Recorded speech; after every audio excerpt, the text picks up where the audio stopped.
welcome back to another episode of Shifty's 49ers Talk. It's your boy Shifty coming at you with another one. Today we will be talking about the 49ers bringing back Jason Verrett on a 1-year deal. We don't know the financials of it, but my guess is it's probably somewhere in the veteran minimum.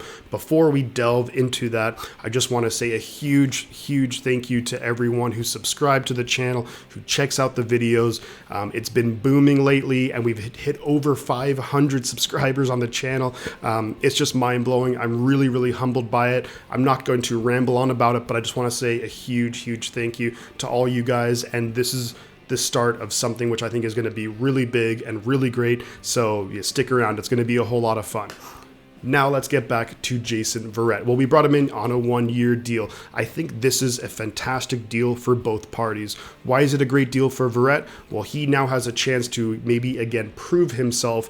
If he can stay healthy, he's going to be in a defense that he knows. He's going to be surrounded by players that he knows. Not only that, he's actually really close to his hometown, which is a place called Fairfield, which is not that far from Santa Clara. Now, why does it work for the 49ers? Well, this year we will not be counting on Jason Verrett to be healthy. If he is, it's a massive luxury to have, but we're not going to be counting on it. And that was one of the major flaws of the 2021 team, is that we were counting on Verrett to be there for 10 to 15 games at least, and he got hurt week 1. And then we were scrambling for cornerbacks, and we saw how that affected the team as the season went on. This year, we now have Charvarius Ward, Emmanuel Mosley, Ambry Thomas got experience last year, so did Diamador Lenore. We have veterans Dante Johnson, Darqueze Dennard. We also have a couple of rookies that we brought in, so competition will be fierce, and we're really deep now at the cornerback position. And look, if he's healthy, which we know is a big if, Jason Verrett is an elite cornerback. If we look at what he did in the 2020 season, he was actually one of the few guys who didn't get hurt, go figure, in that season. But we look at what he did there. So he was targeted 75 times that year, only gave up 1 touchdown, had 2 interceptions, and had multiple big-time passes defense, which he had 7 on the year, 1 against DeAndre Hopkins of the Cardinals. He had a big-time interception against the Rams. I believe it was in the red zone. He actually intercepted it in the end zone. Also had a big interception, too, against the Washington football team. Now the Washington Commanders, of course. But overall, we know what he can do when he's healthy. He can legitimately, go toe-to-toe with top receivers, and that is huge, especially in this division. When you think about the Cardinals, DeAndre Hopkins, they have Rondale Moore, they have a bunch of guys there. They now brought in Hollywood Brown. Look at the Rams, Cooper Kupp. They brought in Allen Robinson. So they have weapons galore. Look at the Seahawks, DK Metcalf, Tyler Lockett. Even though they're not really figuring to be competitive this year, still you want to be able to lock up and be able to guard those guys.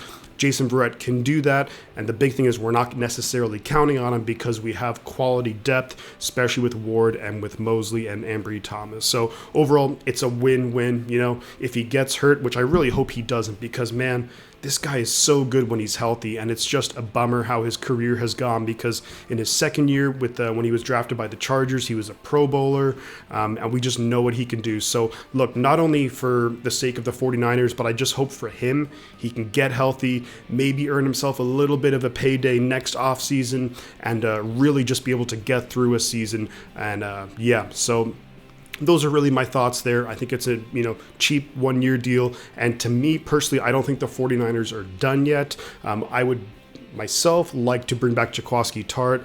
For those of you who've been watching my videos, you know that I've basically been pounding the table for that, simply because also we didn't draft a safety early, or we actually didn't draft a safety at all this year, but we got a really nice undrafted free agent, Leon O'Neal Jr.